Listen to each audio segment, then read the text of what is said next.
Quels sont les avantages, mais aussi les limites de l'impression 3D par dépôt de filaments fondus?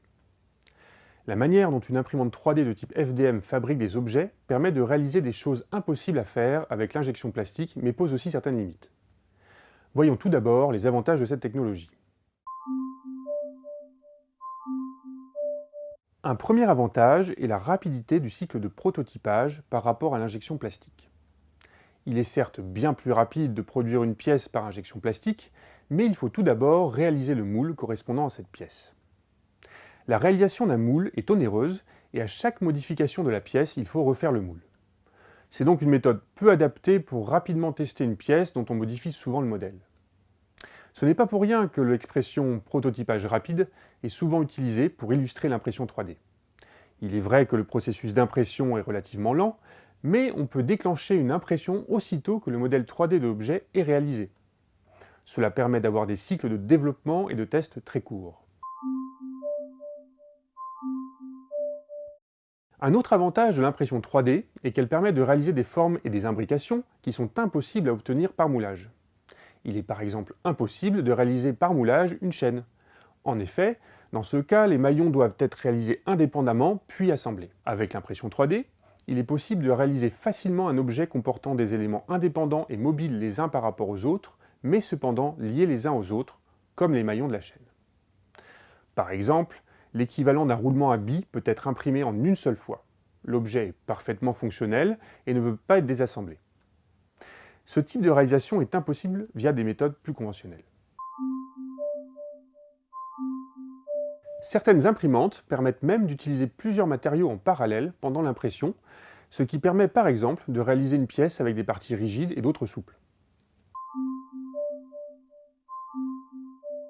En ce qui concerne la précision dimensionnelle des objets réalisables, une imprimante bien réglée permet d'avoir des tolérances de l'ordre du centième de millimètre, ce qui est impressionnant pour des machines qui utilisent souvent des composants peu onéreux. La principale force de ces machines est de permettre à quiconque de créer et fabriquer ses propres objets sans faire appel à un professionnel.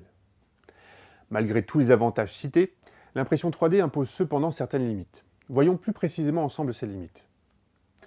La plus évidente est sans doute la gestion des surplombs. En effet, étant donné qu'une imprimante dépose du plastique fondu, il faut que ce plastique soit déposé sur quelque chose. Prenons l'exemple du modèle d'un personnage se tenant debout les bras ballants. Les mains du personnage sont au-dessus du vide. Il est donc impossible pour l'imprimante de déposer les premières couches correspondant aux mains au-dessus du vide. Il y a une solution qui consiste à utiliser des supports. Dans ce cas, le trancheur est capable de détecter les zones de l'objet à imprimer se situant au-dessus du vide et va ajouter des instructions au programme pour que l'imprimante crée des supports sur lesquels les couches qui normalement seraient dans le vide puissent s'appuyer. Le principal problème de cette technique est que les supports ne sont pas forcément faciles à enlever sans abîmer l'objet. Certaines imprimantes capables d'utiliser plusieurs plastiques en même temps permettent de réaliser ces supports dans des plastiques différents qui peuvent ensuite être dissous en immergeant l'objet dans un solvant approprié. Par exemple, le PVA est un plastique qui se dissout dans l'eau, ce qui en fait un candidat idéal pour la réalisation de supports. Une autre principale limitation de l'impression FDM est la résistance des pièces qui n'est pas la même dans toutes les directions. En effet, le plastique étant déposé couche par couche, les liens s'établissant entre les couches sont moins solides que les liens entre les molécules de plastique au sein d'une même couche. Concrètement, imaginons que nous imprimions une barre de plastique. Elle peut être imprimée verticalement par rapport au lit ou horizontalement.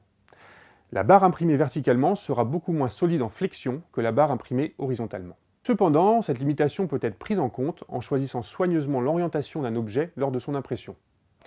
Il est à noter que certains plastiques, comme le nylon ou le polycarbonate, offrent une très bonne liaison entre les couches. Vous connaissez donc maintenant les avantages et les inconvénients principaux de cette technologie. Prenez-les en compte lors de la conception de vos objets et vous ne serez pas déçus.